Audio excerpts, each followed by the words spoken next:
Join me for raw and unfiltered, no-cap conversations on each episode of Sex, Love, and the Misunderstanding podcast. Peace and love. What's good, my people? Apologize for the delay.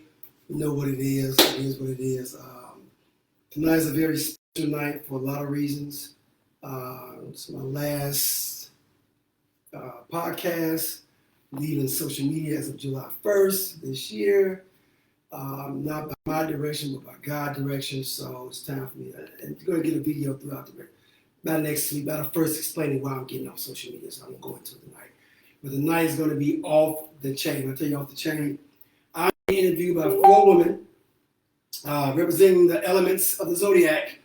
I got a Scorpio in the house, I got a Sagittarius in the house, I got a Libra in the house, and a goddamn Virgo. So you already know he's going to be off the chain. And what makes, first of all, let me say this. Rewind the tape. This is the Get Naked segment. So if you're home, you put the kids to bed, go in your room, take off all your clothes, lay across the bed, and just get naked. Just get naked and join your boy. Just get naked. And let me tell you why you're getting naked. My first book, which I changed the name to Liz from Player to Poet, was called Circumcision. In Jeremiah 4:4 of the Bible, it says, circumcise yourself before the Lord. So it's like reveal yourself, be free, open yourself up, be vulnerable with yourself. And a lot of times we feel in relationships with others because we feel in relationships with self, because we don't know how to be vulnerable with self. You gotta be vulnerable with yourself. So with that being said, we're gonna get naked tonight. I'm gonna join you in your nakedness, so be prepared. So, but again, going back to tonight's format, these 4 ladies are gonna interview me, gonna ask all the questions that women wanna know about men, about relationships, about the dick, about dick with the pussy, it's going down. So again, this is not for children. This is rated X tonight and beyond. I mean, it's XXXXX. And for those who don't know me, Google me. Shit, you'll find out whatever you need to know. And there you have it. There's no one else more qualified to talk about what I talk about than me. Period. Hands down, I guarantee you that. And that's not me tooting my own horn. And it's okay to toot your horn because if you're driving a car, who else gonna fucking toot your horn? except you. You know what I'm saying? So understand the context of those words. But this is what I love. This is my passion. It's my joy. It's what God put in me to do. And that's why I enjoy bringing you. But again, these 4 beautiful, I tell you, beautiful women. One has known me over 20 years, close to 25. One has known me about 7 years. One has known me about 4 years. The other one has known me a year. So, again, that's a huge, separation there, but they know me. So, it's going to go down. Again, we have a Sagittarius, a Scorpio, a Libra, and a goddamn Virgo. And I tell you, Virgo's serious. She's serious. She don't want to play. All right, so with that being said, ladies, welcome. Thank you. Thank you. And they're behind the scenes for a reason. For one, I didn't want them being uncomfortable asking these questions. And I didn't want them to feel like they got to look a certain way. My hair okay, my makeup. It's not about y'all. This is about women out there who need to know to answer these questions. So, but again, very successful women in their own rights. And I mean, when I tell y'all fine, I'm in the room with 4 fine, beautiful women. I give them all a hard time, but they're very physically and spiritually beautiful ladies.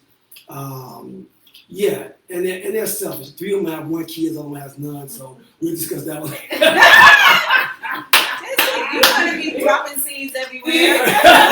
I mean, we got to multiply. All y'all have about 5, 6, 7 kids. My grandma had 18. My mama had 6. Open the vaginas up and release yourself. Just let it out. Let the nut in. Just let the baby out. As a man, of course, it sounds easy. I know it's difficult, but again, I thank you all for joining me. This is an absolute pleasure. And not only are they representing the 4 elements of the zodiac, I have an AKA, I have a Delta, and I have my sister sorority Zeta Phi Beta. So why? So and a GDI. And a GDI. Oh yeah, GDI, right. But the GDI is wearing a S.L.A.M shirt, so she's kind of official. You know what I'm saying? She represents the S.L.A.M. So I got an AKA, a Delta, a Zeta, and a Slammer. I need one of those. You want to know, right? You want? I got. Yeah, the crop. Yes, right. yeah. That's so gay. Well, we're gonna get into it, but like I asked you guys to get naked, so it's my opportunity now to get naked with you. So if you've never seen a man in his entirety, I'm not gonna take my pants. But the whole point. Jesus.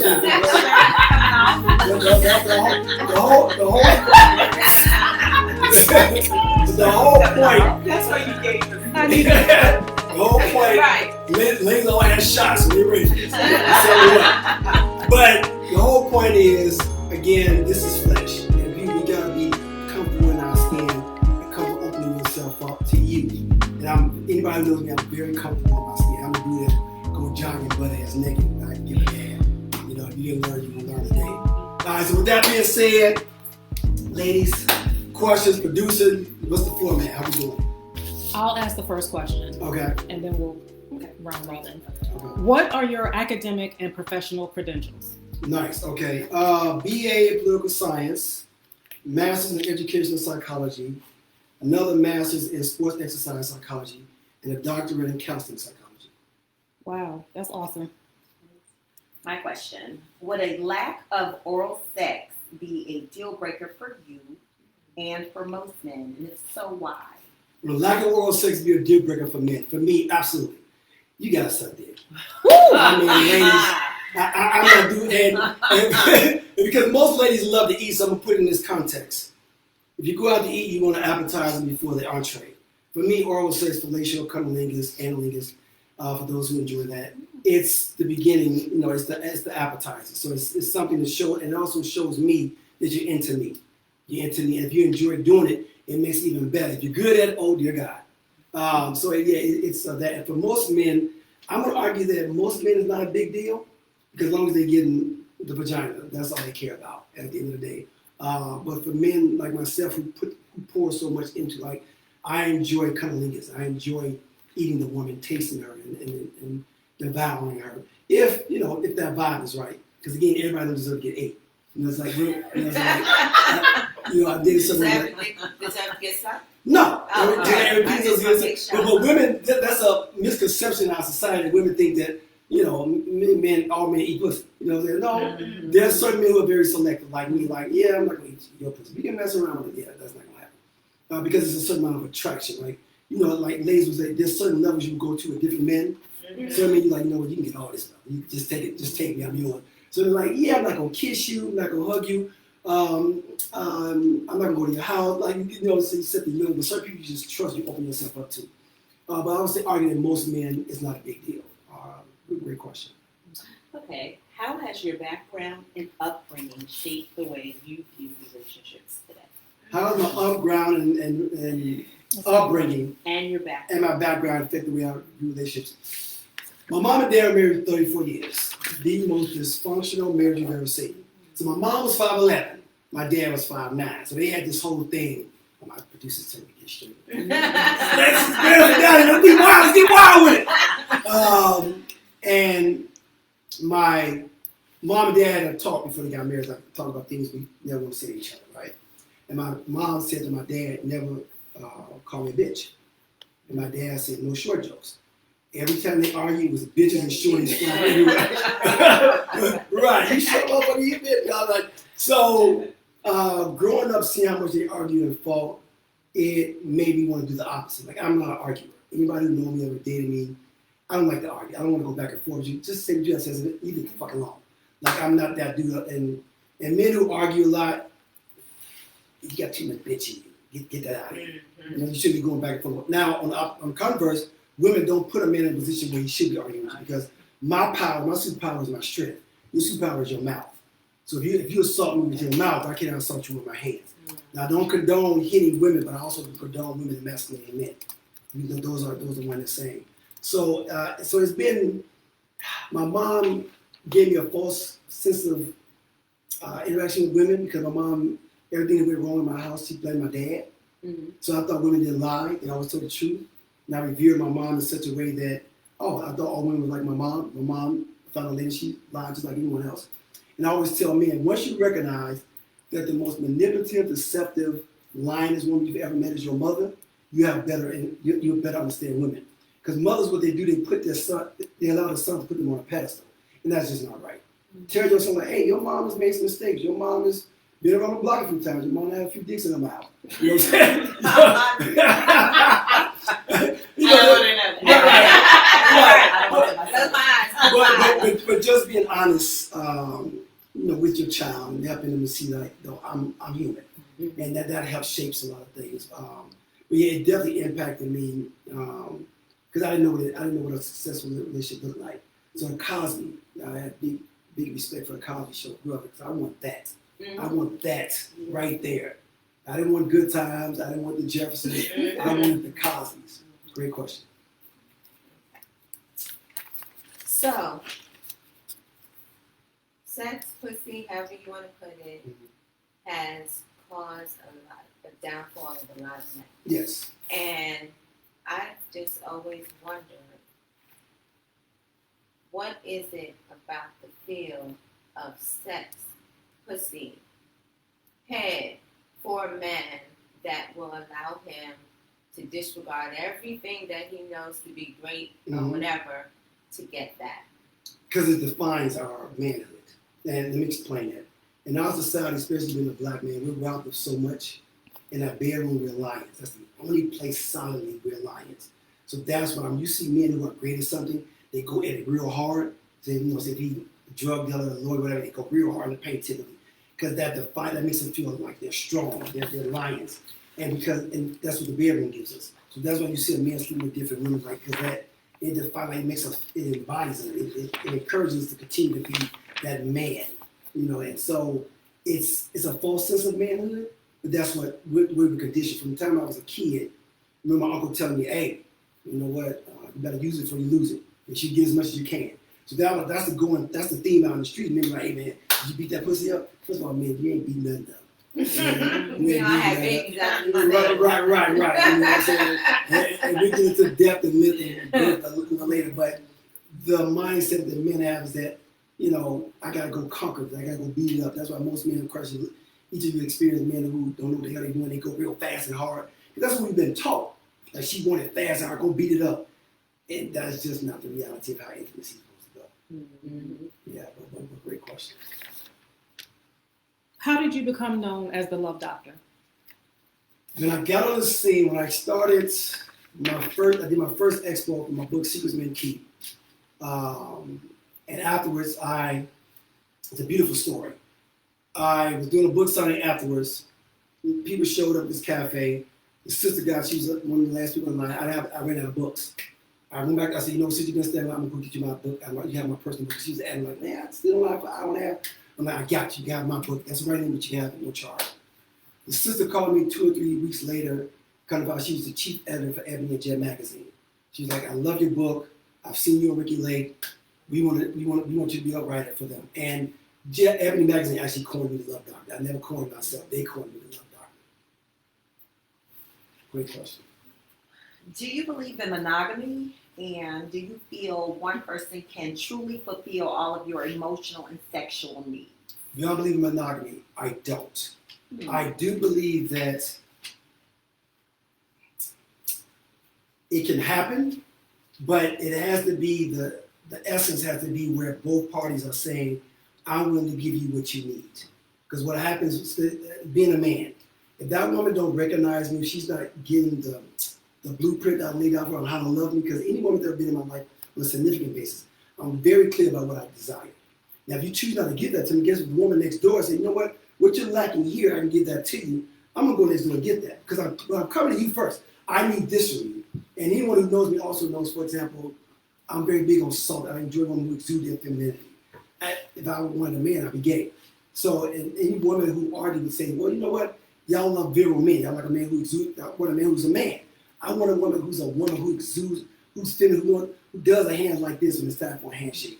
When she sees me, she wants to hug and kiss. She wants to cuddle. She wants to walk through the park holding hands. That's what I enjoy. I don't want a woman like, yo, what's up? What's up, bro? Yeah, no. So the thing about monogamy, and typically relationships of that magnitude works where the man is slightly more in love than the woman is with him. So that balance, when that balance happens, you can have a successful monogamous relationship. But that man is the alpha. Typically, the alpha in the relationship, here's people, and the alpha or the sigma, because you got to look at these personality types. There's 7 for men, 6 for women. And I'm a sigma male, not an alpha male. Even though I'm a 5 sigma, I'm a sigma male by definition. Look that up.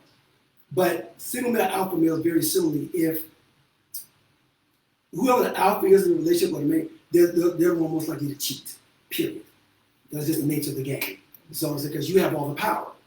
And again, people, you can regain that power by simply asking your mate, what do you need from me? How do I please you? And that's what we don't do. We just assume, and then we take people for granted. And that's a whole other thing. And that's on both sides. Mostly men take women for granted, but there are women out there who take men for granted. We get on that thing. Yes. Good question. Okay. How do you define love, and how do you like to give and receive it? Okay. I define love as what I call a BCI, beautifully constructed inconvenience. If you're not willing to be inconvenienced, you're not in love. That's what love is, a fucking inconvenience. You love like you're going out of your way to do stuff, doing stuff you normally wouldn't do. It's like you become part of that person. You want to please that person like you want to please yourself. But here's the separation, love versus stupidity. Once you start sacrificing your happiness to make somebody else happy, that's stupidity, not love. And that's the misunderstanding we have. That's what it's called, misunderstanding. Because people misunderstand the concept of love. They think because they have that doing stupid shit, that's love. No, that's stupidity. And you said, how do I define love? And what's the second part of the question? And how do you give and receive? I give love by listening and feeling and vibing with the woman. I'm very attentive. I'm one of those men that actually pay attention to a woman. Everything she says, everything she does. I mean, if she walks in, I'm like, oh, nice earrings. I love your lip gloss. I love your feet. I like the color on you. I like the clothes. I pay attention. Most men don't pay attention. So I'm going to love you back paying you attention. And how I want to be loved, exactly what I'm getting. People, what somebody gives you, 9 times out of 10 is what they want in return. If I'm giving your ass a lot of attention, give that back to me. If I'm kissing you on your neck, I want you to kiss on my neck. I'm eating your pussy, I'm eating my dick. It's just the nature of the game. People do what they want you to do back, and it's just the nature of what it is. If you go in the kitchen and cook for your man, guess what? You want to be taking out to dinner. That's just like, they ain't cooking every day. You want to be taking out to dinner. Like, we seeing these subtle messages, but that's what it is. Another great question. So, to piggyback on that last statement, I had a question from my peanut gallery that asked the question, how do you then, so you give love the way you want to receive it, right? Yeah. But that may not be the way that I want to receive love. How then do I help to massage what you give me? Yes. So that I can receive love the way that I want to receive it. Yeah, because love only counts when you give it the way the person wants it. Right. So that's why I said earlier, asking the person, how do I please you? How do I put a smile on your face? That's because we have a tendency to give people what we desire, what we want. So like, for example, what's your favorite color? Bronze.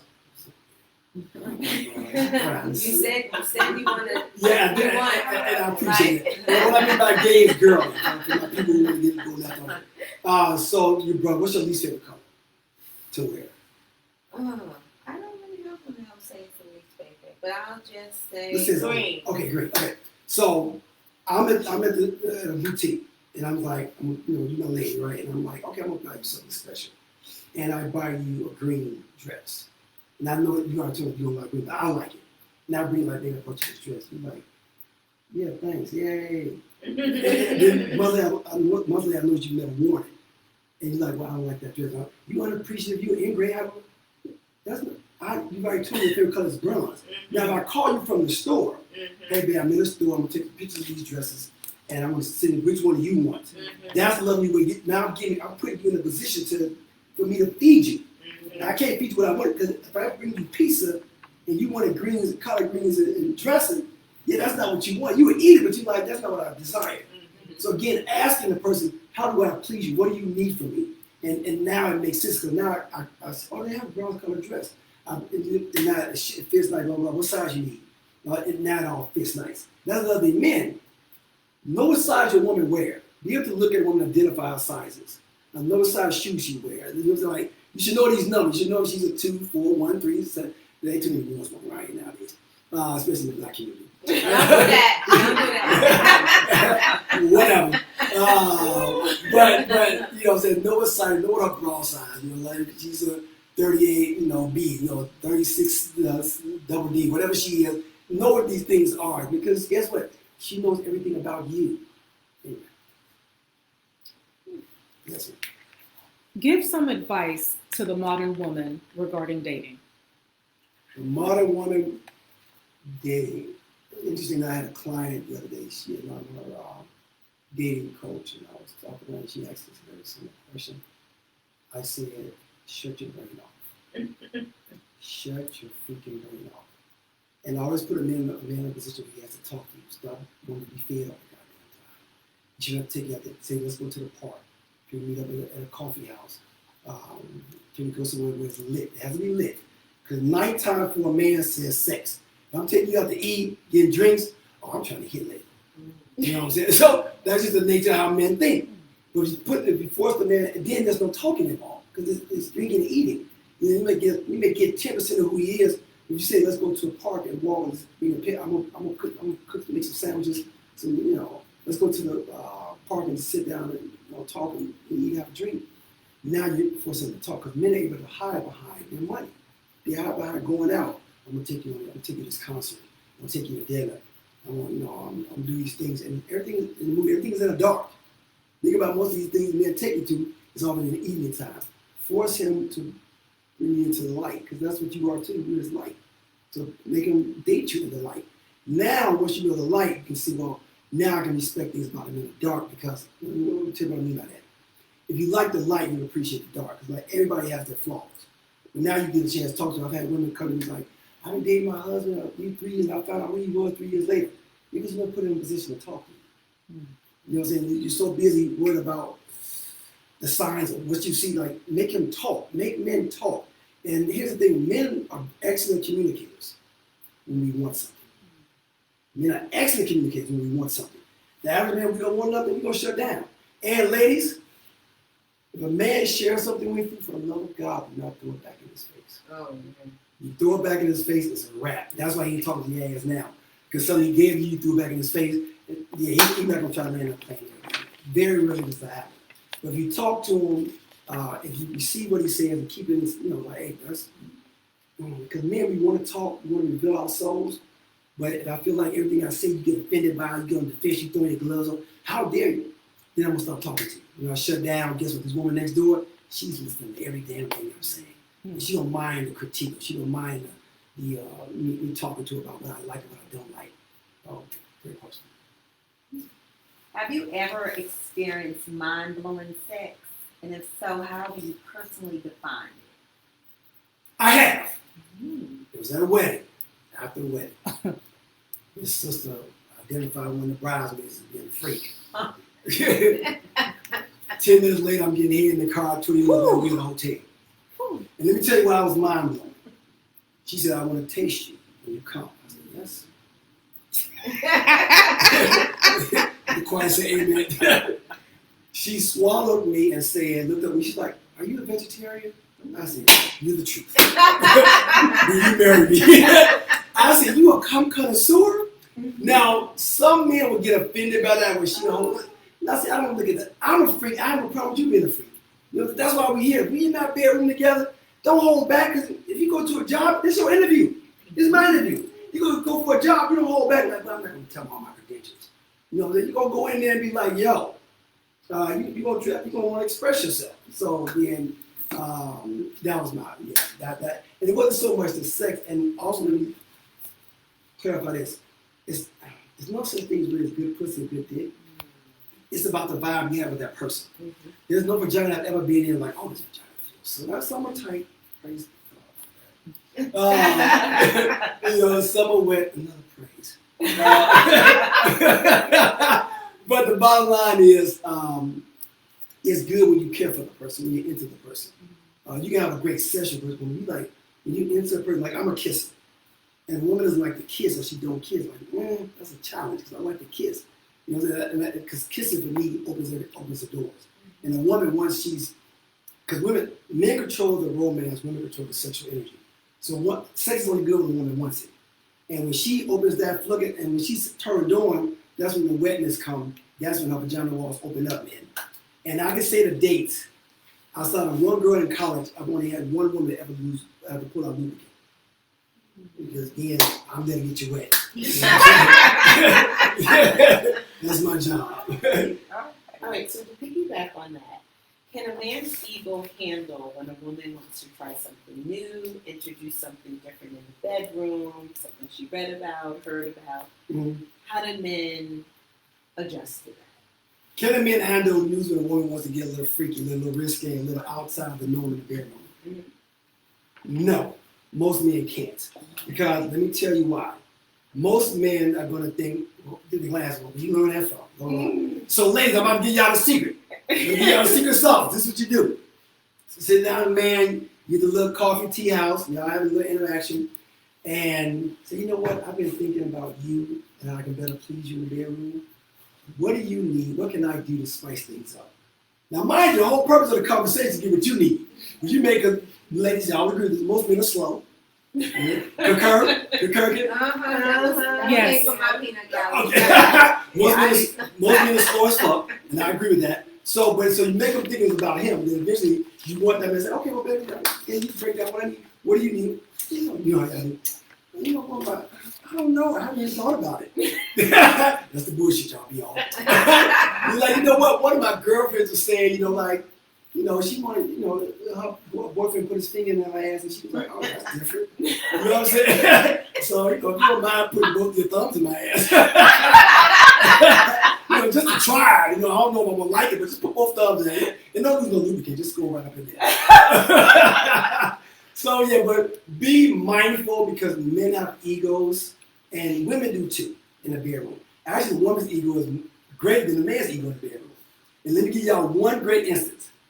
If a man don't come, y'all be like, what the hell is wrong? Y'all can be like, you know what, I'm cool, I'm satisfied, I don't have to come. You get me next time. Boy, it felt so good though. I felt the earth shiver, but it didn't quite, separate. I felt it. But thank you. You know what I'm saying? Y'all would do that.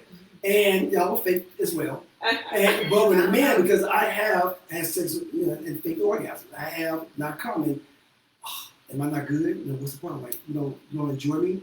And I was just like, it's the same shit. But it's such a rarity for a man to fake it. That's the part. You know what I'm saying? And women always like, well, how do you fake just like you fake? You know what I'm saying? That's why a classic episode, season 5, episode 1 is called The Mango on Seinfeld, when Jerry found out that Elaine had faked orgasm with him. Classic. Yeah, she was like, he was like, when you was moaning, you was groaning, you was screaming. She was like, fake. Love the episode. And don't ask me what I know in season 5, episode 1, The Mango. Great question. Yes. Okay. With sex being thrown around so casually, how does it represent love in a marriage, Okay. that type of relationship? I think we put too much emphasis on, first of all, we abuse sex. Let's say that. Yeah. Sex is supposed to be for procreation, but we use it for recreation. Yeah. And I ain't tripping.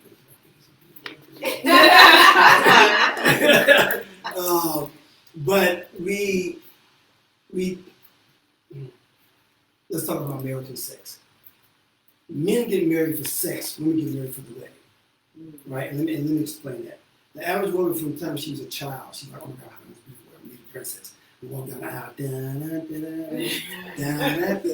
that's been a dream. So now couples come in getting married, the premarital counselor they got married, and the man is thinking, when I get married, I'm gonna have sex every day, twice a day, it's gonna be off the chain.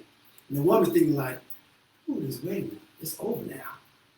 Now what? Because the whole dream has been the wedding, not the man. Now the man counts, but the wedding is, that's that godly experience for a woman. Because an idea of becoming a reality is one of the greatest rewards you can ever. And I got that from Michael Jordan, because when he won his first championship, he was like, there's no woman that could have given him that joy. And like, because that's something he's been doing since he was 4 years old. You know what I'm saying? So same thing with marriage. When y'all see the princess movies and you're like, oh, I want to get married. And not realizing that man, and you can always tell because when couples come in for premarital counseling, I'm like, show me your line item details of what you've written down as far as the future of your marriage together. And they have nothing. But you can tell me what you've done for your wedding. You can line item the hell out of that. Cool. So I would disagree Okay. in that, yes, there are women who want this magical idea, but I think women marry for security, protection, stability, like looking for that in the longevity. With that, they may want that princess dream wedding to represent, and really, I think more so for other people than just for themselves. But I think where you're saying men get married for sex, I think women get married for the protection, the providing, You talking about phase 2. I'm talking about phase 1, because you asked me about sex as it relates to it, and that's the correlation between the initial stages of marriage. Okay. Later on, but again, I was talking about the foundation of going into it. And you want that, man, but again, even before that, you think about can I wait? You got to come in and talk about, let's talk about security. Let's talk about this. You ain't talking about that shit. You talking about the wedding gown, but he can't help afford the wedding of my dreams if he's not a provider and all that. I get that, but most women don't. This difference between speaking subjectively and objectively. Think about the majority of women. Majority of women, they're not sitting down having these discussions with the man about security and being a provider. It's like getting married because most people assume it's going to just happen. Whatever the man and woman was just going to happen. I had one client came to me. He was like, and he was a big time hoe. He was sleeping around, and he was like, I said, so when you gonna stop? These other women on the side. Oh, once I get married. I said, brother, that's not how it happens. And he was divorced within 8 months because he thought, I'm like, I told you from the beginning, he thought it was just something. But no. Because people have a misunderstanding that marriage is, you get this, and you walk into this great light. No, it's a continuation of what you're already doing. Is that now you exchange these vows, which is before God, and that's a whole other story about how that's all been turned into, because people don't, like I have my couples do marriage contracts, where they talk in these contracts, you got a line item what it is I'm signing up for. And when you're not getting me the hell I want, let's talk about this. Item number 3, I'll be getting here 2-3 times a week. You ain't saying no bit.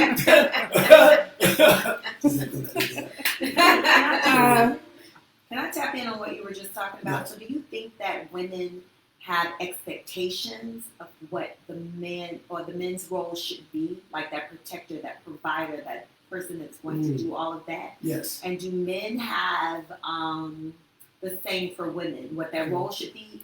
And then in today's marriage, are those roles changing? The latter part, hell yeah, the roles are changing. You got more women being men and more men being women. Now, and I'm just, the feminine energy these brothers are displaying nowadays is ridiculous. Oh, dear God. And the masculine role these women are displaying, oh God, ridiculous. Ladies, don't propose to your man. Please don't. No. No. This is his shit. No. This is his shit. You gonna get on your knees in bed, Big Daddy, please. Please, baby. I'm here, please. Don't be mad when I'm putting my dick in your mouth then. Wait a minute. So she said switch the roles. What's the role of the woman? But it depends That's on a goddamn question. No, because it goes back to what she was asking, and you said, and what you stated was how men are being more feminine, and how men are being more feminine, and women becoming more masculine. Mm-hmm. Right? Okay. So it goes back to the same question you're trying to ask me. I said, as a woman, what's the role of a woman? Okay, so the woman is she sets the family tone. Oh. No? The woman is the nurturer. Don't mind me. What? The woman is the nurturer. Yeah. I think the woman needs to be a partner. Okay. Yeah, relationships, it's a partnership 100%. And then there's different roles. So like one of my friends asked the question, do you feel being a house husband versus, in that kind of role exchange? Right. What I truly believe is what works for that couple. Right. The woman may be, all right, I had the baby, but I want to go back to work because I have a career. Right. But as a family, you decide you want somebody home with the children. Right. And then the man decides to take that because the woman is really elevating in her career. I don't see there's anything wrong with that. Mm-hmm. So the definition of the female's role and the male's role is determinant on that relationship. So let me go back to my pimp days. Go back. Shut it. I had my fur coat on and my fur brim on. Honey, where's my money? Honey, where's my money? And she started all these excuses. I asked you, where's my money? I asked this woman, what's the role of the woman? She went around the globe. Sure did. She's going to answer the goddamn question. Let me tell you why she can't answer that question. Because no woman can. But you can identify what a man's supposed to bring to the table. You can identify the role of a man. Provider, protector, president. Now y'all want us to cook. Again, this is something very powerful. It depends on the couple, but the woman has to be able to say, this is what I bring to the table. This is how I can make, I know how you can make me feel like a queen, or how do I make you feel like a king? What do I bring to you for your kingship?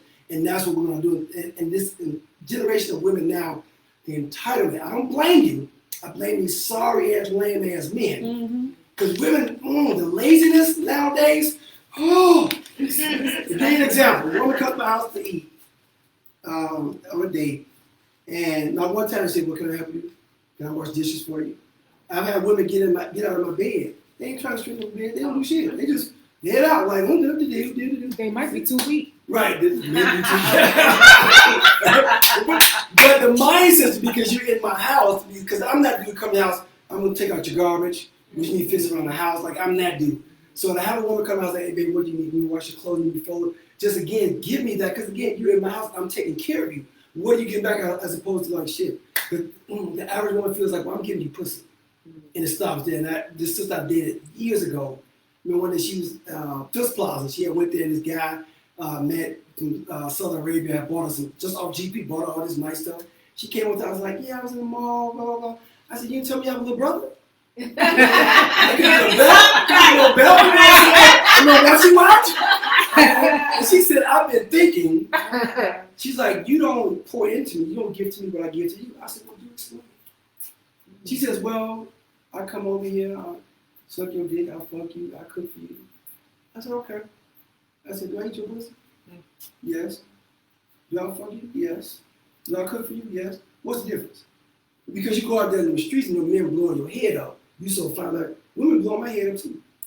Said, but my point, I want to take care of you, but you gotta want to take care of me. It can't be a thing of, oh man, because it's gonna grow old fast. And a lot of times when you see, especially progressive men, who you see them doing things with, not being monogamous or being, because if he's explaining himself, he's saying, baby, this is what I need from you. Hear what he's saying, ladies. Don't go outside of that. Hear exactly what he's saying, because men we slow and we're simple. We're simple creatures. We're very simple. The key to a man's heart is not food. If he's a foodie, that's a little different story. Key to his heart is his dick. You take care of that dick, that's his ego. Take care of that. Again, most men, 2 times a week, he will give you anything. A sister friend of mine, and I know she's watching, called me years ago. It's like, my husband and our relationship is plummeting. And we're going to do spice up. This is what I want you to do. Tonight, when you're having sex with your guy, I want you to ride him like you never wanted before. I want you to start choking the shit out of him. And if you got to fake it, we'll make it the greatest orgasm you've ever had. She's like, you're doing too much. I said, you're paying me for my damn time. Again, I'm a man. That's nothing disturbing. But if you come to a man asking about something about a man, listen, ladies, because you're not a fucking man. If you got a brother, cousin, daddy, that ain't got to do with the man you're with. Listen. And so she called me a couple weeks later. She's like, we've been married over 15 years.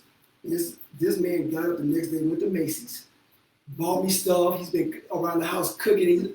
He's like a changed man. Like she's like, I couldn't believe it was that simple. Again, feed his ego. Men are very simple. I promise you. You feed that man's ego whatever you want, you will get it. If he got it, it's gonna be yours. Because men are that damn simple. I promise you.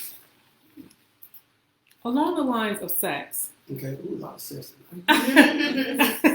What are your thoughts about pay to play? Pay to play. We're paying for it one way or the other. What I mean by that, whether the man's taking you out to eat, taking you on trips, most men feel like that's the way. They got to pay their kid, like they got to be able to take care of the woman. And I would say that most women, especially most progressive women, they require very little. They just want to be nurtured. They want to be taken care of. They want attention. But men feel like I got to pay for it. I got to do this, and that, to get the woman's attention. And that's just weird for me. Again, men, open your mouth, learn how to talk. If you don't know how to talk, give me a call. I coach you through this. I'm gonna charge you, but I coach you through it. Because we can't confuse male with men. There's a lot of males that don't know how to be men. Just because he got a dick doesn't mean he's a man. And we get confused and we don't know. So that pay-to-play concept, brothers, stop paying for it. I just left Colombia, Cartagena, and the amount of men flying over there paying for booty is absolutely amazing. Come on, brothers, we got to do better. And you look at these caliber of men, grossly out of shape, walking down the street, smoking cigars, you're drinking.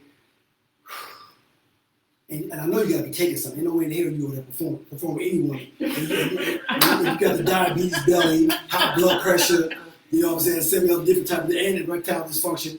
Because any man that's watching this show, the key to a strong penis, your diet. If you eat right, that dick will stay out because it's blood flow from the foot to the head and meet in the middle.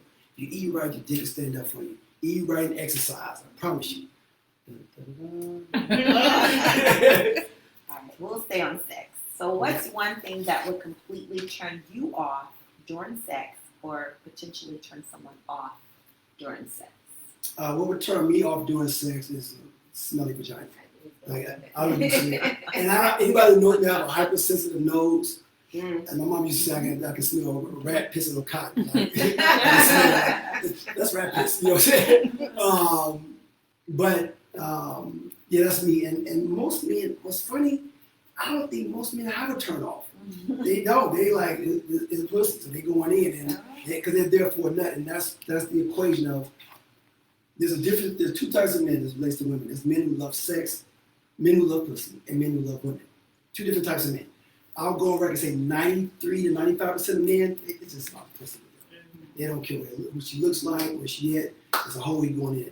The other 7 to 10% of us, I love women. Like, I love women. I got to be into you to go into you. I just can't look at one like, if you're in my room, you're just butt naked. If I'm not into you, like, we got to have a conversation. We got to talk. Like, I got to get to know you. I met you on the streets, for example. That's why, I don't do strip clubs. I don't do porn. Like I gotta be able to talk to a woman and enjoy you. And again, I gotta be into you to go into you. Great question. Why do black men, find it hard to go to relationship therapy, and why do they wait till it's like an extreme situation? Men don't like therapy. The reason why, because most of them haven't seen a strong presentation of a man therapist. And then this one sister told me, her husband, very, very progressive brother, she said, "You're the only man my husband's ever respected outside of his father." She said, "I think he respects you more than his father." She's like, "And my household was always Dr. Muhammad, Dr. Muhammad, Dr. Muhammad." And she said, "You know why that is?" I was like, "No." She said, "Because you're everything that he is and then some. So he can look up to you. And he respects your vigor. He respects your lionhood." And that's the thing. In therapy, if you go to somebody like, "Welcome, come on in, couple." The dude will be like, "You gotta be kidding me." Or if it's a woman, because that's another thing, you can't go, a lioness can't teach you how to be a lion. Because with me in therapy, women who come to me in therapy, it's like, right, you really get women. Being full sisters of mom, like I understand the nurturing side of me. I appreciate my feminine energy. But I'm also very virile, I'm also very manly. So I get both sides. So I can feed into the woman's psyche, because I get what it is that she desires. And I'm not saying I understand women, but I accept women. And that's what men and women, we do a horrible job with. We spend so much time trying to understand each other. You would never do that. You would never understand the way I drive my car, the way I keep my house. I just want to say, like, you're very anal. Like, your house, everything got to be put in a certain order. I pay the mortgage here. Right? You know what I'm saying? Why do you have an issue with my order? You know what I'm saying? But then I know it's out of place, but again, we spend too much time wanting to find something wrong as opposed to something right. And there's 3 phases, there's 3 C's. There's concerns and there's complaints. if you spend compliments, concerns, and complaints, if you spend the majority of your relationship on the latter of the two, that's a horrible relationship. Your relationship should be based primarily on compliments. You should be complimenting each other, talking positive, speaking positive energy into each other. That's what keeps both of us thriving. But if it's always about concerns and complaints, what the hell are you doing? Great question. Thank God for that gummy and that drink I had. Yeah. Talking about the hot seat. Come through pseudotherapy. I want to see y'all do this shit right here. Do what I'm doing right here. This is the new TikTok, what is it called? TikTok challenge. Go for my pseudotherapist. Men and women. Get naked and holler at the people. Next question. Okay, so I got this question from a good friend of mine. And she said, do men realize that being known as a ladies' man, playing the field, devalues them to good quality women that are looking for a good quality man? So the same way society kind of looks down on women who are out there, but society overall gives men the right to do that. But a woman who is looking for her mate doesn't want when she walks into a room 3-4 other women in there looking like, you know? Yeah. How do we address that? Even going back to your client before who thought as soon as he got married, all his player days were going to be over. Yes. How do you address that and look at that? Yeah, it's interesting because I don't know necessarily if I agree with that statement. I think if you look at in my book,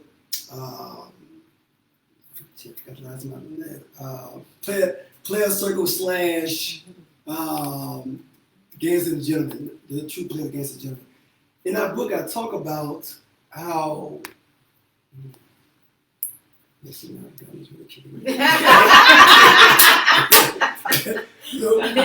base of the question again is what? Look, don't know what, no, real. Oh, that ladies man, got it. That's run through. Like, see, but here's the thing about being a ladies man. Like, I'm a certified, I call myself a ladies man. And that's, people put a negative connotation to that. But a ladies man to me is very honest, he's forthright, and tell you what it is from the beginning. Now, if you're the one to take my heart, I'll give you my heart. If you're not the one, then we're going to talk about what it is. It's just sex. And to me, a lady should want a ladies man because it's 100% he knows how to take care of you.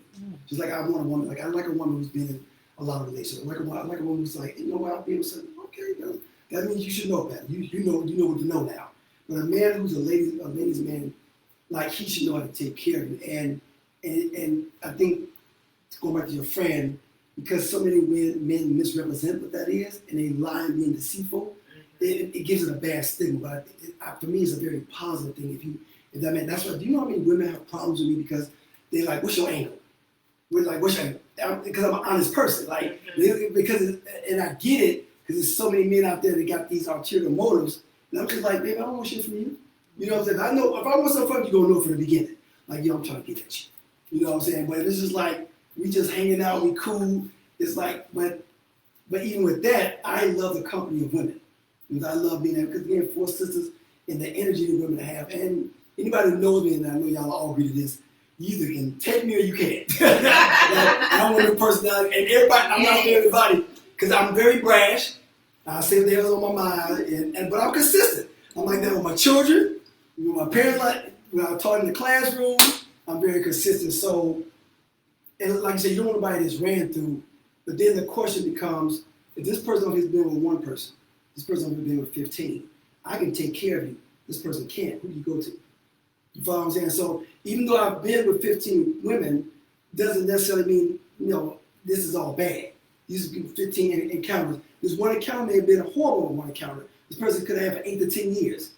And it was horrible. Now I'm in the middle, and you bring me all that.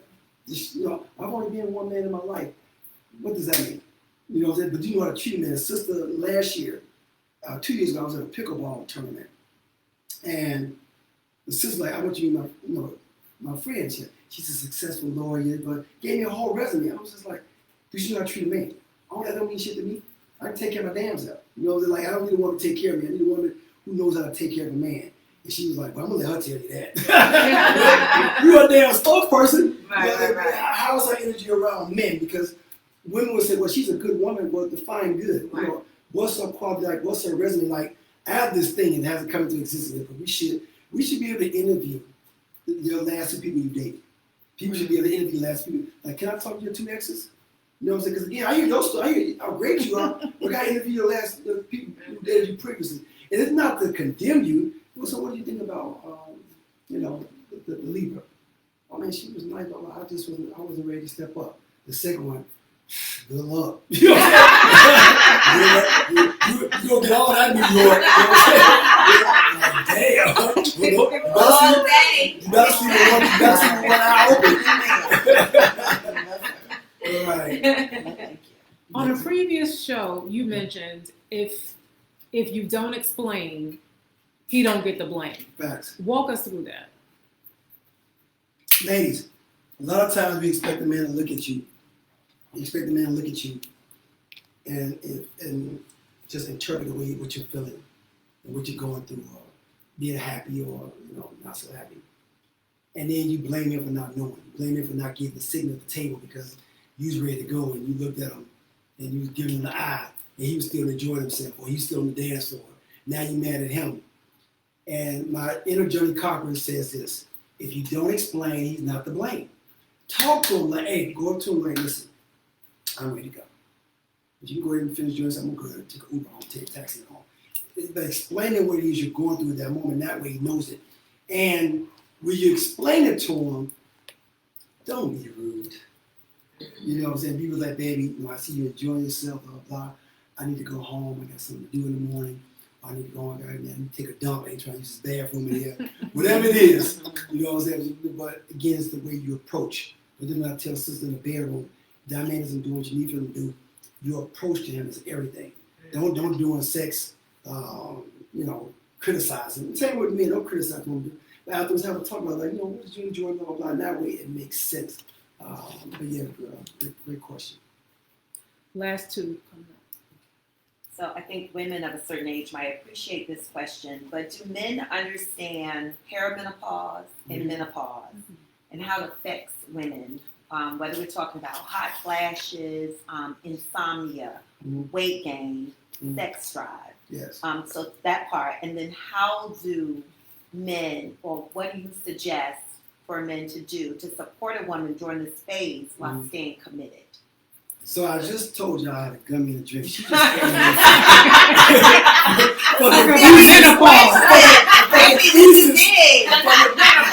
the thesis portion. No, listen. Come on, menopause people. It reminds me of I work out with AG, and I know she's probably watching. Doing our workout, she was like, Coach, and they called me Coach because I was a trainer. She's like, Coach, I'm menopause. I can't do all that. That's right. Nobody give a damn about your menopause. Get your ass up that hill. But she wanted me to understand menopause. I want her to understand you came out here for a reason. Menopause is your own time. But to your question, no, most men have no earthly idea about the menstrual cycle, let alone damn perimenopause and menopause and what y'all going through. And most men don't care. Oh. And I say don't care, not in a way that's malicious, but in a way that we just like, well, that's not our concern. Like, your body couldn't be going through all that. And Dr. Ben Yakinen, who's a famous, what is that title called? Anthropologist. Famous anthropologist. He said a man is never welcomed into manhood until he's watched a baby being born. Till he experienced that. And after I saw my son being born, I was like, ooh, that's a whole life coming out of my vagina. It's a whole experience. And I'm down there like, I see the head! The doctor's like, we need more fathers like you in the delivery room. But it was an eye-opening experience because I got to see this is what God looks like. This is God in person. And not the level of respect just went, it skyrocketed. Most men don't understand the way the woman's body works. And I also feel like women do a poor job in explaining that. I'm on my period. We associate everything negative, like with the menstrual cycle. as opposed to explaining. Do you know what goes on with a woman during the menstrual cycle? Most men don't know. Like, I'm a sex therapist. So again, I know more about the woman's body than the average woman knows about her body. 99% of men don't know and don't care. So again, we sit down like, let me explain to you what happens to me in my menstrual cycle. You know, because I got guys who run red lights. I don't get that. Y'all know what that means? Yes. Oh, Yes. why they're on the Yes, it says on the period. Yeah. Oh, okay. That's nasty. This is a weird out. For me, I'm like, first of all, if I see blood, I'm passing out. I'm a lion, but I'm a lion got limitations. I see blood, oh God.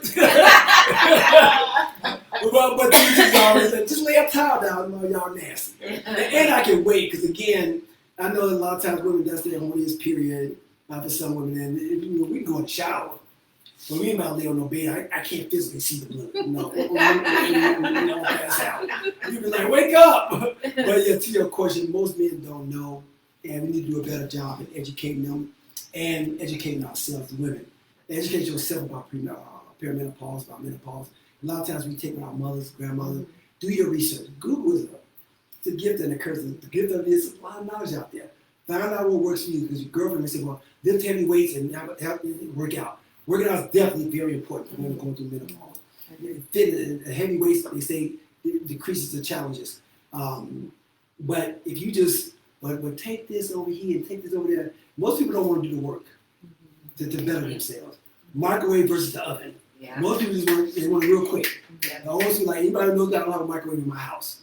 I got an air fryer, not a microwave. And so I have no problem putting things in the oven. You know what I'm saying? Because again, the maturity, the beauty, the respect of things going through this natural process is what love should be. It's what communication should be. And with that, taking your time to understand that you're not going to get me today, but you might get me tomorrow. You see what I'm saying? And taking that time. So when you explain to your man, like, and get on books, let's sit down and read about menopause. Because you're like, baby, you can gain 10, 15 pounds.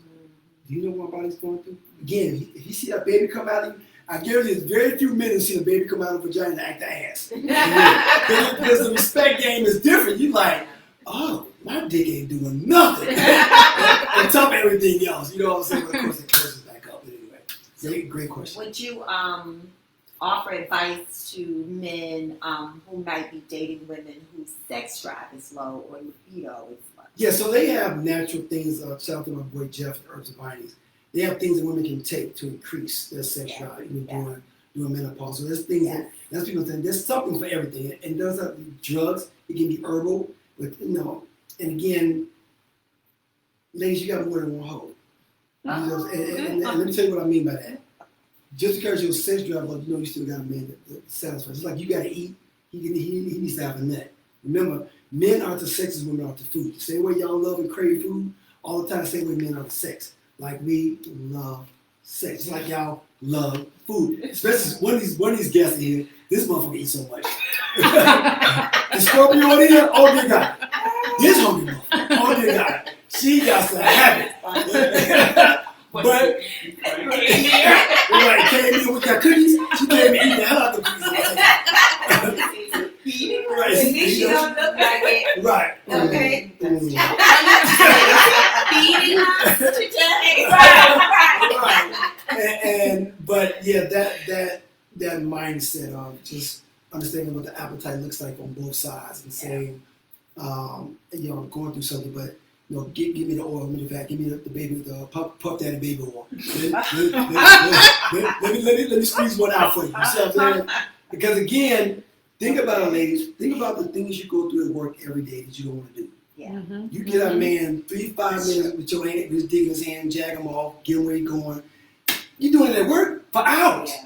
But you ain't got time to be like, okay, baby, you good? I'm good. Okay, I need to go back in, do my menopause. You know what I'm saying? Again, and Nikki Giovanni and James Baldwin, they had sit down in the 70s. Beautiful show. Go on YouTube and watch. It was the 60s and the 70s. And Nikki Giovanni said, you can jive with the man or he'll come out home and jive with me. What that means is if you can bullshit the man, bullshit me. And vice versa. We spend so much time wanting to be honest with our mates. You can bullshit. Relationships should be like Hollywood. You should be acting majority of the damn time. Because that's what it is. It's an act. Not a bad act. But let me get outside of myself to give you what you need because I ain't got nothing. But guess what? When I go to work 8 to 10 hours a day, when I'm driving to work 45 minutes, to and from, so that's 2 hours of damn near driving. I'm pissed off when I'm making it wait. I'm finding out to make it happen. When I get to your house, I ain't got still no energy for you. That's that bullshit. You understand what I'm saying? If you can give it at work, when it don't count, because they're not feeding you, they're giving you money. If it goes wrong for you, just like the pandemic, almost 3 years of shutdown, that's when couples really begin to see, like, you got my back. So you give more energy to people at work that don't give a damn about you, who not gonna be there to take care of you. And you come on and give me shit, make it make sense. Okay. All right, it's back. Thank you. Does a man want a freak in the bedroom and a good girl outside, or do you just want a freak all day? Whew. Now, baby. Freak in the sheets. Right. So I need to be clear. Definitely progressive men. We love women who are ladies. You exude that lady. I like when I go out to a spot, I like the woman sitting at the bar with her legs crossed with a glass of wine. If you out there twerking, yeah, it's not for me. You be having a good time, but you out there, you doing way too much. But you at the bar, you get your legs crossed, you smelling good, looking good. Then we get in the bedroom, you're like, okay, take the clothes off. You know what I'm saying? Like, you ready. You've been ready since the spot. But people around can't tell it because you're so dainty, you're so ladylike. You know what I'm saying? Like, when you get home, so for me, I definitely love a lady in the street with freaking bedroom. And I don't like, again, women who are masculine with their energy. You see what I'm saying? Like, I want you to be feminine around me all the time. And show me that I want to be, but it's my job to make you feel safe with your femininity. And that means whatever you went through in the past, if you give me a fresh start, I give that to you. But if you bring up your hang-ups that you dealing with in the streets or your past, you never give me a fair shake. If that makes any sense. Yes. So definitely, lady, if you're a freak, and all ladies, the freak is an interesting definition. Everybody's levels of freakdom is different. So meet your freak, because I'm nasty. Yeah, I get to that. It's not for the red lights, right? Yeah. See, the next person, like, you ain't freaky because you don't run red lights. See, so it's relative to the person or the persons. Yeah. So, I think this next question kind of is not specifically about sex, but I think it can summate all that we kind of talked about. Okay. Communication, right? Yes. Whether to the point of sex, who's freaky, Yes. what you're looking for. Okay. What is the root of our communication / relationship topics between men and women? That's a good question. Because you guys mentioned partnership earlier. And it's 2 P's. And the one that we should be indulging in, we're missing, is partnership and passion. We're not passionate about each other. Because we're passionate, now, there's levels to communication. There's I like you, which is like and love. There's vulnerability, and there's trust. No, I'm sorry. Like and love, trust, and vulnerability. I like you enough to trust you. Now, I trust you to be vulnerable. Most people never get the vulnerability. And most people barely get into trust. Trust means close it up, fall back, close your eyes and fall. I got you. Now, most women they're gonna break this and try to break it. You know how much trust that takes? Yeah. Being vulnerable enough to say, can I just lay on your chest and cry tonight? I just have a long day. Being vulnerable enough for the man to be like, babe, like, listen, I was traumatized as a kid. I watched my dad abuse my mom, and it's really been that. I need to go to therapy. Having these discussions that we need to have in communication, because we all got shit. We all got shit. So now the shit that's relevant, here's where it gets interesting. There's a lot of things that we're communicating that we shouldn't be communicating. Your past relationships, stop talking about past relationships, for example. Not my thing. Unless the person's there to defend their honor, because most times when people give you stuff about their past, it's going to be negative. If the person isn't there to defend their honor, don't bring it up. If a man asks you, classic scene, Mr. and Mrs. Smith, Angelina Jolie and Brad Pitt. They're going through a scene and they're talking about body counts, how many people they've had sex with. And Brad was like, you know what, I'll go first. I don't mean to brag, but high 50s, low 60s. And Angelina Jolie said 312. He was like, what the hell? And he was like, how'd you get that? No, she said there was a lot of threesomes. And he was like, who the hell got married? You know what I'm saying? But my point is that question that we asked. Right? No, we never asked that question. Because now I'm like, what, am I the best you ever had?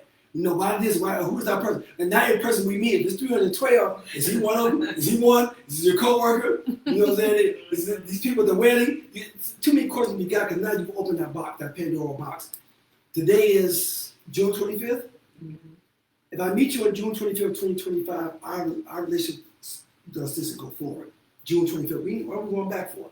Outside of children. We can discuss the kids, certain pertinent things, you know, got any venereal diseases or you need to know, but as far as past relationships, no. That's June 25th moving forward because now that's my way of saying I'm free. And hence getting naked. Most people don't get naked in relationships. Here. Right. They don't get naked. They don't open themselves up to be loved on the proper way because we're too busy holding on to shit.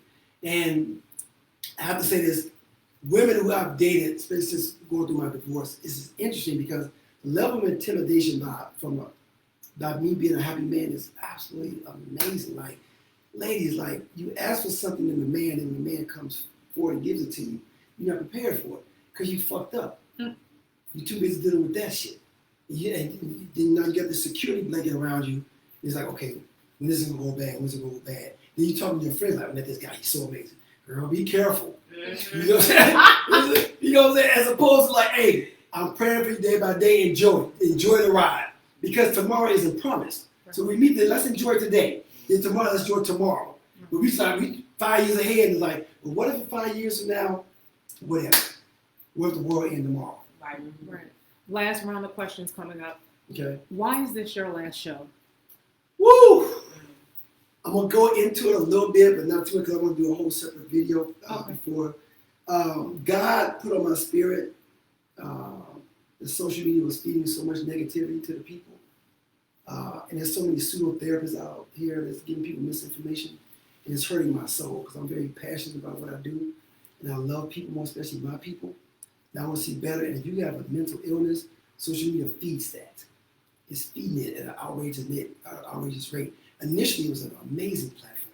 But right now, it's too many people want to spread negativity through it. And that's what disturbs me. So God gave me the order. I'm not saying that I would, as of now, I'm never coming back. Unless God say, I want you to be back. But right now, I'm done with it.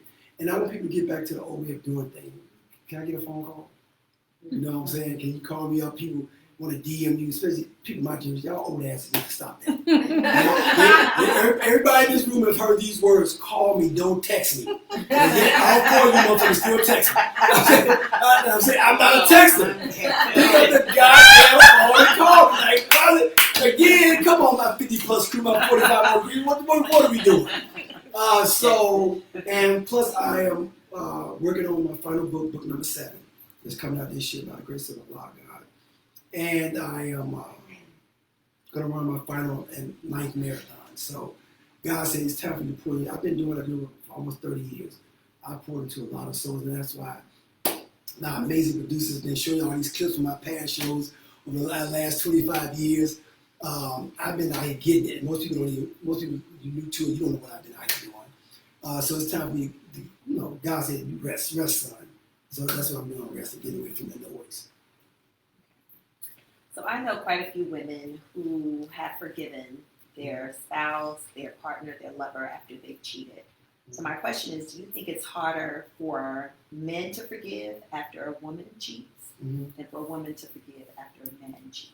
Men never forgive after a woman cheats. Men don't. Why? Women, y'all forgive but you don't forget, which is one and the same. You know what I'm saying? Because for the rest of and Chris Rock said this is an amazing stand-up. It's called Tambourine. He said once he did what he did with his ex-wife, it ruined his marriage because it was never the same. Once you betrayed that woman's trust, and especially if she was vulnerable with you, betrayed her vulnerability, it never goes back to being the same. Never. She may love when you, but in the back of her mind, everything you do is micromanaged. She's looking at everything, and he's like, well, let's say you cheated on a vacation. Every damn vacation you ever take for the rest of your life, she's gonna be like, I wonder what hole he gonna be with. You see what I'm saying? So once that door's been opened, so this is what I explain to people. Like school. It's better to cheat than repeat. Let me tell you what I mean by that.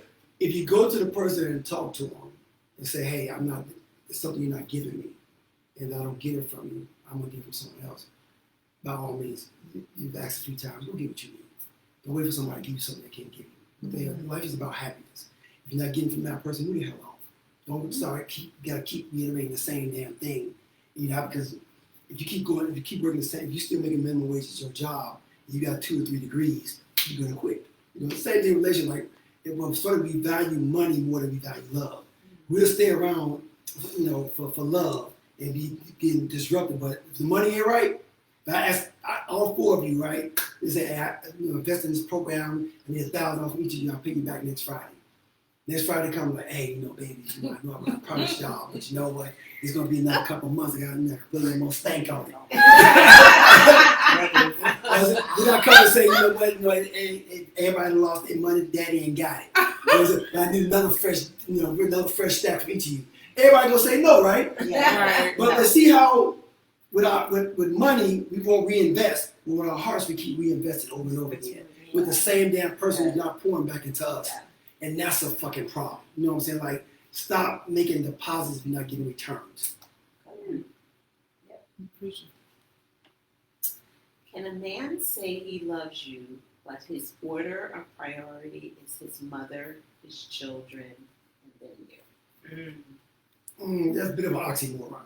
Because if he loves you, and the 3 greatest words I tell people, take I love you out of your language. Say as you wish. Because I, first person singular, love you, that put you second anyway. Right? But as you wish, it's saying the onus is on you. It's what you need from me. But it's funny, I have couples identify the 5 people they trust most in their marriage or their relationship. And, they email it to me, and rarely is the husband or wife on that 5. But if they are, they in the Lord, the last 4 or 5. Because I love you, but I don't trust you. We want to talk about that like, love, trust, and vulnerability. So if I forgot half the damn question. Say it to me. If a man says he loves you, but the order of priority is his mother, his children, and then you.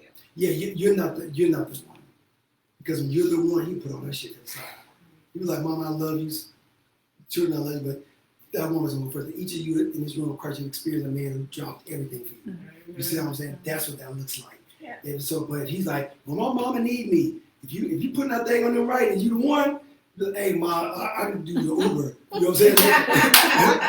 Then you hire you and a sister come by. You know what I'm saying? I ain't leaving this. You see what I'm saying? Because that passion is there. So again, we focus too much on partnerships instead of passion, having passionate relationships. And passion just says, like, I enjoy you. When I see you, I'm like, yes. I want to be around you. But partnership, like, shit, I gotta go to work again. You know what I'm saying? I gotta deal with this person again, as opposed to when you walk in the door and that person greeting you the way you want to be greeted. Like I always tell people, when you first walk into somebody's house, first thing you do is hug and kiss them. That's your person. You come in, okay. Let's start this. Let's bring this beautiful energy together the right way. You call somebody, like anybody, what are the first words I say when I call you? Peace and love. Peace and love. You see what I'm saying? I'm not, what you doing? No. Peace and love. And then if you don't speak back, like, I know your mom and dad told you to speak. Because that sets the tone. Because I think you spoke earlier about setting the tone. That sets the tone for our energy. And we set the tone and everything goes smooth. Like I have couples, when they want to meet with them, say it's weekly. And the first thing we talk about, tell me the happy things that happen throughout your week. The happiness, the happy events that happen throughout your week. Then the not so happy things. Because we always want to jump into what's going wrong as opposed to what's going right. I'm not a person, you come around me, tell me the beauty of your day. Let's talk about it. Now we get into it. When you come home from work or you come home to your dude or your woman, come in the door and say 15, 20 minutes of just peace. Or then we eat, shower, later, we in the bed. Can I tell you about my day? But you walk in dumping on me. Now I ain't shit. Now I got everything you got. You up to enjoy your day. Because most men, virile men, don't handle emotional content well. That's what I always tell men and women in therapy. He's not your girlfriend. Stop wanting to dump one. Like, there's only so much of the female talk you can deal with. Talk to your damn girlfriends. Because again, and the same way. So men are to ESPN as women are to Lifetime. Right? I don't want to sit and watch Lifetime with you. And most women don't want to sit and watch ESPN all damn day. I said most. Not you damn. Don't get me started. So I like a woman who enjoys that feeling energy, whatever he's watching. But I don't want you coming around me wanting to drink with the boys, want to hang out with the fellas. Because guess what? You want to be around the girls. Same shit. And any man that want to be, if you got a man that want to be around your girls, and they want to check that out. You know what I'm saying? Okay. Last question. Oh, praise God.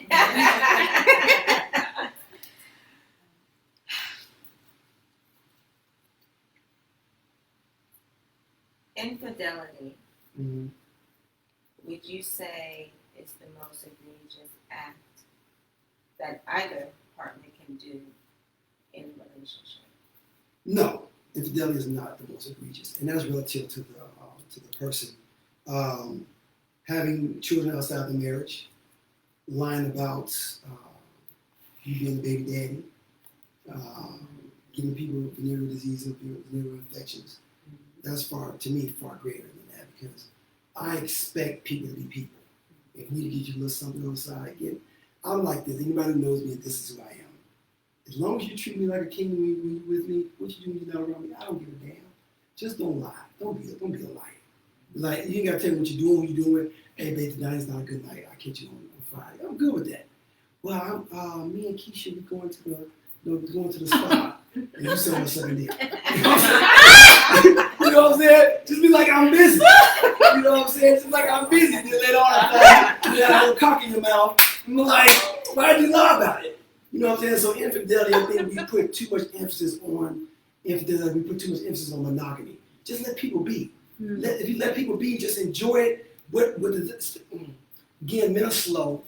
And let me explain this to you. If you tell a man like, baby, listen, anything you want, I got you. You ain't from the chandelier butt ass naked, you want me to eat your asshole out, whatever you need, come to me first. Then you go to other broad. If you give him those identifiers, I guarantee you 95% of men will stay home. I guarantee it, because in our minds, we're like, yeah, she ain't trying something like that. You know what I'm saying? So the girl next door like, I love something like that. You know what I'm saying? So we're going to go to her. But if you stop him at the door and be like, listen, when you go out this door, is anything you need from me? Anything you desire from me? Now he's like, oh shit. Because men like women, we're not used to dealing with solutions. We want to deal with problems. And the example of that, the young lady I played pickleball with, again, pickleball story. Young lady pickleball. I made a call and she didn't like. And I said, you know what, I apologize. You know, I was giving her a hard time. She storms off the court. I go by and I say, hey, my bad, I was just joking with you. She's like, Muhammad, you know, I said, and she leaves the gym. So the following week I see her, I was like, are you okay? She was like, nah, just the way you had me, you came to me with that therapy shit, talking about how do you make it right. You know, I can put a smile on your face. And she said, but later I realized I wanted to be angry because I came in the gym angry. I wanted to be upset. So when you came to me with peace and like, how do I make this right? I was so caught up in my negative energy, I didn't know how to receive that. And most people don't. When somebody comes to the problem, you know what? I messed up. I failed 10 toes down. I messed up. How do I make it right? Shit, well, no, I ain't thought about that. Just, like, because again, we want to stay stuck. We want to dig that hole and jump down in it and be like, I want to be upset. I want to be angry. But why? Bring peace, bring happiness to yourself. And so when someone says, how do I make you happy? Let them make you happy. Don't be afraid to be happy, people. Don't be afraid to enjoy your life. Anybody who knows me, again, I love my life. The only thing I ask the people who know me, just continue to feed me as I feed you. You see, I'm a positive person. I love life. I love my children. If you see that, don't bring disruptive energy around me.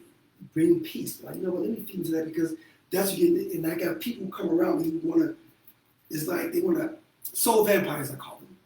They want to take the energy out of me and say, you know what, and I allow them to a certain degree.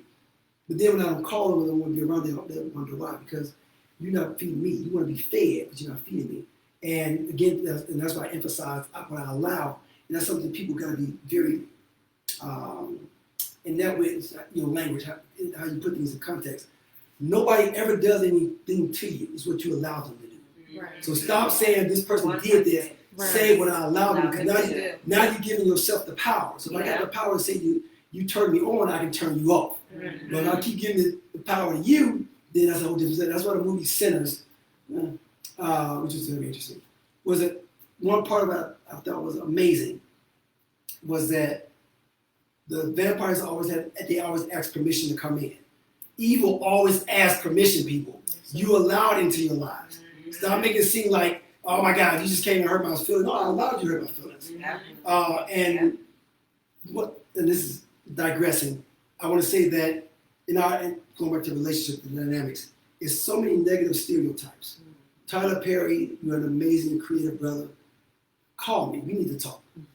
Because the energy you're putting out there, like now you just came out with divorced sisters, you feed into these stereotypes. What about married sisters? What about portraying positive things going on in our community with the brothers and sisters? Because again, there's so many negative stereotypes out there, and you're such a powerful brother in the industry. We need to see more. We need to see more black man and female love and enjoyment. One good friend of mine, she says, "It's so many black men dating white women." I said, "Same, vice versa as well." She's like, I said, just like, and again, we got to do a better job in portraying positivity in our community, because there's a lot of great brothers, a lot of great sisters out here doing great things, but we focus so much on negativity. So that's that. Yes. In closing, what's the one thing that you want the S.L.A.M fam to take away from Sex, Love, and a Misunderstanding? If there's one thing that people can take away from the S.L.A.M fam, is love on yourself. Me standing here before you, and I hope those of us who understand who's there again, me being naked, is a soul reveal. You'll get it. Be comfortable in your skin. I had a client before say, well, my wife doesn't have sex with me. I said, would you have sex with you?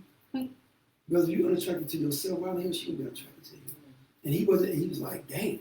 Because he knew he wasn't taking care of himself. So if you don't want yourself, why the hell would I want you? Take care so people feel great in your skin, and don't be afraid again to compliment the person. Compliment yourself first. Love you. Love getting naked. Like I ain't got a problem taking off my clothes. because I do it, and also but I put in the work to look like this. I'm 55. I put work in to look like this. This isn't like, oh, wake up in the morning. No, I gotta eat right. I gotta exercise. I've been vegan for almost 30 years, and I take care of my body. I take care of my mind, and I don't do stress. Like people bring me stress, energy. I'm done. So again, do a better job of taking care of yourself, my S.L.A.M fam. And stop blaming other people for what you're going through in life. Get your shit in order. And that was the last question. Okay, so I want to do.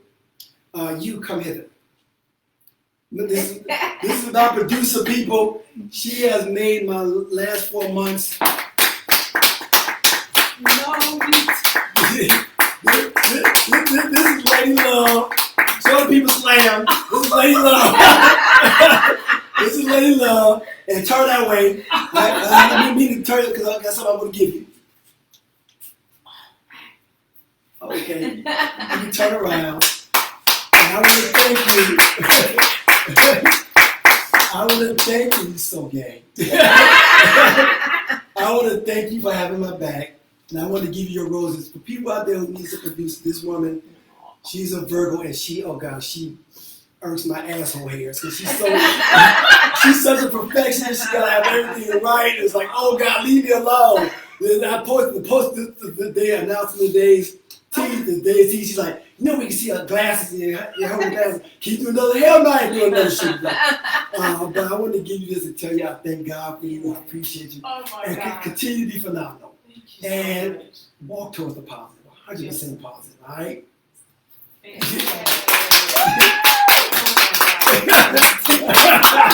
Oh my, this is amazing. Thank you so much. You're welcome. I'm for a club. Yeah, I got it. I knew her punk ass was gonna cry. But again, I can't believe this. the thing is, producer, anything else to do before we close out?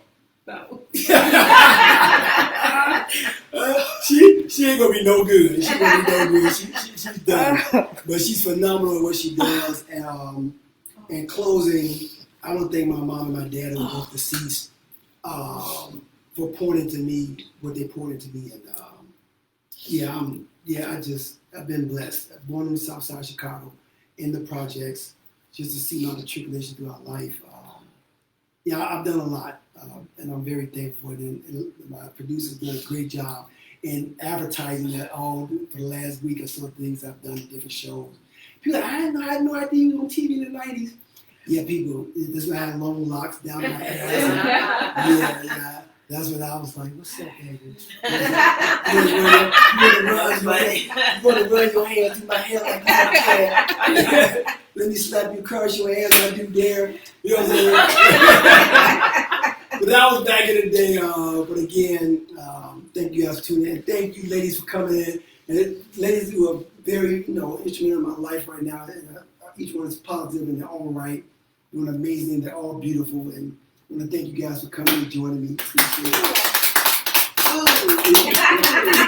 Even the Scorpio. I tell you my rival, I'm going to punch her in the head.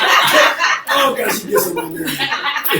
And now, mind you, 2 of the women here are 6 feet tall. The other one's 5 feet tall. Don't do that. The other one built like Betty Boop. So, but again, thank you, ladies, for joining us.